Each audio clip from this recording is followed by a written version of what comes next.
Let's get this content, Steph. Oh my gosh, I know. Let's get this content.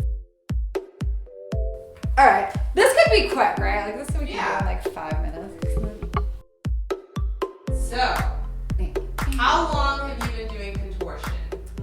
So I have been like consistent with contortion for a year now. I train like 4 times a week with my trainer, and then I'll do some other stuff on my own. And I do like most of the same drills because again, you want that strong foundation, so we can really go deeper and deeper, and that's where the consistency comes from. Yeah. And that question was from Bendy Beach Babe. And they did ask if you did do gymnastics or dance. Yeah, I grew up dancing, but again, I wasn't competitive. I was also a cheerleader. So with that, like, I went to gymnastics camp like here and there, but I wasn't a tumbler. That was another thing, like my whole life. I was like, why can't I do a back bend? But that actually comes from, it was a fear block. I'm not trusting myself. Now I know. Now I can do back walkover and stuff. I can do like back tucks on like trampolines, right? But yeah, I grew up dancing, cheerleading. I was very active as a kid. Camila wants to know, what's your ethnicity? I am 100% Italian. I am half Sicilian, half Venice, which is all southern Italy. Most of my mom's family is still in Sicily. My mom's first language was Italian. My grandparents like barely spoke English. So very Italian, but I did grow up, my best friends are Salvadorian, next door neighbors. So I was in the middle, and then I had my best friends, Jenny and Karen, Jenny Thechi. I had Lisa and Ymir down the road. Those are my best friends since I was a baby. They're still like my sisters. I'm going to Miami with them tomorrow for Jenny's birthday. Hey. Yeah, so it's also grateful for them. So I am Italian, but I had a lot of Hispanic influence growing up. That's why I studied Spanish my whole life. Even when I was in like 1st, 2nd grade, I was in bilingual classes, Spanish and English. When I was younger, I did take a couple Italian classes, but I mostly studied Spanish my entire life. Hispanic culture, music, novelas I would watch with my friends. And it was funny, when I was younger, when I was like 5 years old, and I didn't speak any Spanish, my friends would like talk shit about me in Spanish. Like, joke. But the first thing I learned in Spanish was like, tu cabeza es muy grande como el sol. Like, my head is as big as the sun. And I remember, like, that was like the first sentence I learned, like, when I was like 5 years old.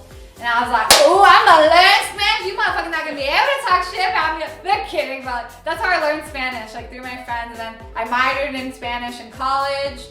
But Spanish and Italian are very close. They're both like romances language, like Latin language. Do you speak Italian? Un po'. Tira un pugno nella faccia. That means I'm gonna punch you in the face. Sei un pazzo. That means you're crazy. I know, like, I understand way more than I speak. Gotcha. Natalie Vanderbilt would like to know, does your body ever get stiff in the morning before your practice? Oh, yeah. It does. Like, I warm up. I do all the drills that I teach. I will say, like, when it's colder, like winter months, like your body's more stiff, right? The cold contracts, it makes you a little tighter, and the heat allows you to surrender and loosens your joints. So depending on the month, like I'll be more naturally like loose and ready to go. Like I went to Miami a couple weeks ago and I didn't warm up and I was like I was like, shit! You're like, what? You know what I mean? So it just depends, yeah. Rebecca would like to know, and this is Hana Yoga, I believe.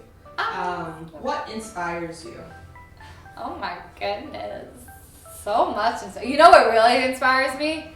Light. I love light. I love the sun and like sunsets. The sky really inspires me. I don't know if that's weird to say, but the sky and like light really inspires me. Like I could be like depressed and like kind of like meh, and then if I see like a light patch on the wall, I'm just like, I don't know if it's like my spirit guides. Actually, I do know. Is my spirit guides talking to me or like what? But I get so inspired by light. I'm also very inspired by other people fully being themselves and like living their life transparently.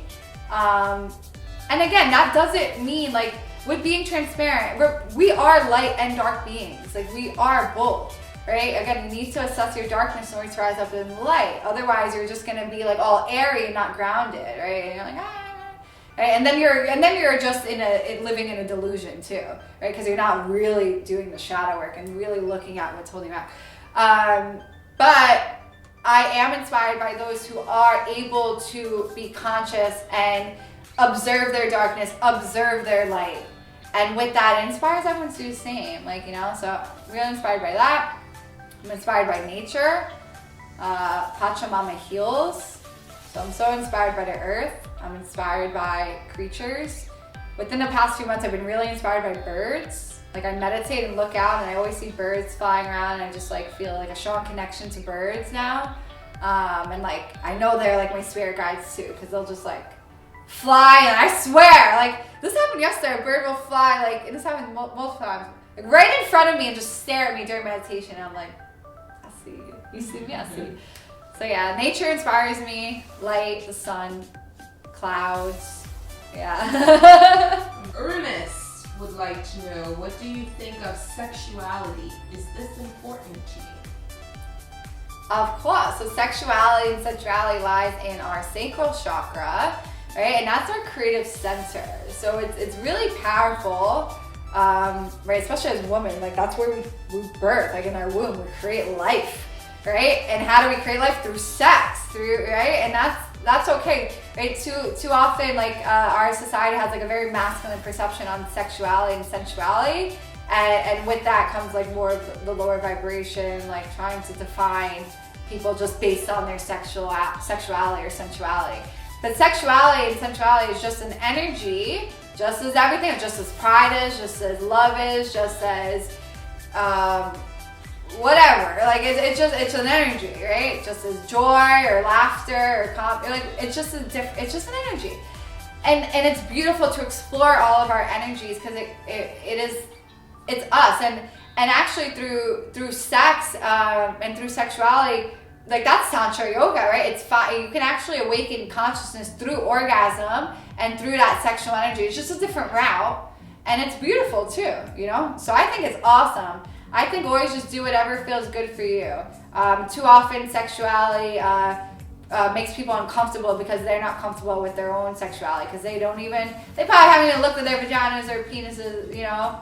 Like, you know, so you gotta just love yourself and be comfortable with yourself and know it's just an energy. It doesn't define you, and I have a problem with that. Sexual energy is just that. It's just a certain energy, and it's beautiful. It's part of us. But remember, we're multidimensional beings, so we're not just sexual beings, right? Because then that could actually, you know, cause like with anything, cause more harm than good when you're off balance, you know.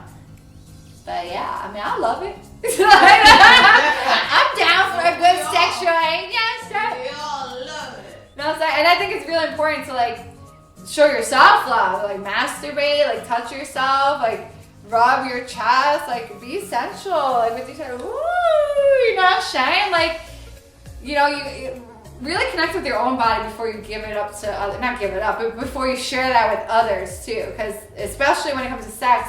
We were saying, like, when it comes to sex, it is an energy exchange.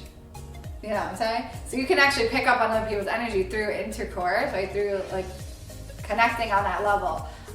So just make sure you're really connected and grounded within your own sexual and sensual energy before you start exploring, right? And be intentional. Like it's okay, right? So, like just be always intentional with what you're doing. I love yourself.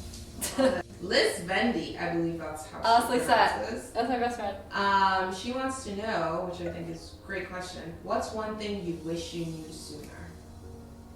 Yeah, so right, I don't wish I knew anything sooner because, you know, it's all part of the journey. But with that being said, and then I do this in my meditations. I go back to my past self. So going back to the quantum idea, you know, I also believe like, we're in multiple realities. So like my 15-year-old self is living right now in that reality.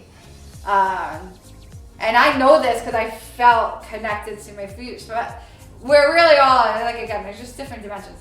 But what I would say to my past self is like, you know, just everything I know now, just like love yourself and be yourself always. Less thinking, more feeling, and trust yourself and trust your intuition, because your intuition will never lie to you. Like, your intuition is the truth. The vibes are the truth. The vibes do not lie. So just trust yourself and love yourself always, because you will always attract. Life is a direct reflection of what you're willing to settle for, essentially. And life is a mirror of how you view yourself.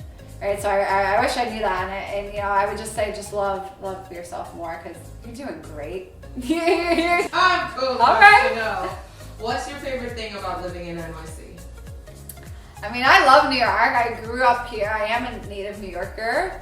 I just love New York. You know what I love about New York? Like, I just feel like there's such pride in being a New Yorker. Like, if I travel anywhere, I am always so proud to say, like, I'm from New York.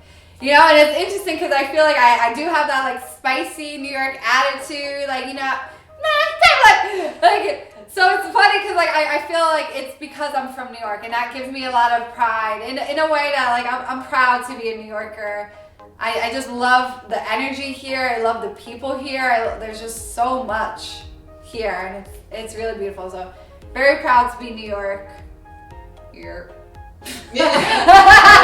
Here. So Buddha wants to know, he says, hello sister, do you belong to any world-saving superhero group like the Avengers or Justice League? I think so, and I'm waiting for the day that I get zoomed up by, like, the fucking aliens where I came from, and they're really gonna confirm everything that I really believe. That's everything. But shit, I think we all are. I think we're all light workers. I think we're all our own superheroes, and once we discover our own superpowers, then we start to look like superheroes to others. So I'm no different than you, but based on the work that I've done within myself and the healing that I've done with myself, I can do the seemingly supernatural. I can do, like, seem like a superhero at times, because I am. We all are. We all have that ability to tap into the magic, the powers that are already inside of us, but they're deep within the depths. And that's why you really gotta explore yourself to find your powers. But we're all superheroes. Like, yeah. Facts. And then the last thing, I mean, I feel like we've covered it, but everybody seems to want to know about your contortion and how long you've been doing it. Yeah. So again, like, growing up, I was a dancer. I was, you know, pretty athletic as a kid. I had a lot of energy. So I was always like a fucking Energizer bunny. But I ran track, you know, I played volleyball, I did cheerleading, and then I coached and I danced and I choreographed dance as well. It wasn't until college I got into yoga, and then through yoga I realized I was a contortionist. I was like, oh shit, like, I could, like, I started understanding lines of energy, I understanding alignment, I understood our foundations, and with that I was able to explore deeper. But then I didn't start consistently training contortion until the pandemic. March 2020 is when I was like, I know I have this gift, so I'm going to dedicate more time, because I just know this is a gift of mine. So I need to, like, honor that and to dive deeper within that, because I know I can help a lot of people by following my own gift and my own purpose. So with that, now over time it's become more and more consistent. So you know, now I'll train like 4 days a week, an hour and a half, 2 hours maybe, but I don't even like saying this because everything's different. Some days I can wake up and not want to do anything, and I don't do anything. I'll honor myself, but I don't train all day every day, 6 hours. Like, I don't do all of that. Like, you don't need to do that, because again, it's more important. Like, it is important, of course, to be consistent with your physical practice, but what are you doing outside that physical practice that's aiding to that energy? Are you meditating? Are you doing breath work? Are you journaling? Do you play an instrument? Like, however is your way to express. Do you go out for a walk? Like, do you paint? Do you sing? You know, so always allowing yourself whatever allows you to express yourself, and from that you create more space, so you're able to go deeper in your physical body. I promise you. It's not magic. It is magic, but like it's true. Well, thank you guys so much for tuning in. I'm so grateful for each and every one of you. If you have any more questions or if you want to see more of this, more me talking, more me sharing, and then comment below, like, subscribe, all of that. And I will see you guys soon. Thank you so much and have a beautiful day. Remember to be yourselves and love yourselves. Mwah. Peace.